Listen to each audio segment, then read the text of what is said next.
আসসালামু আলাইকুম।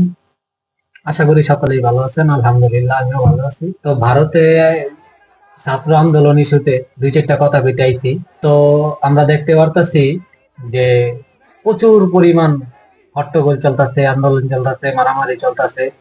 পুলিশ যেরকম বাংলাদেশে এই নকল পুলিশ দিয়া বইরা গেছিল, এবং সেম ভারতও একই অবস্থা চলতেছে।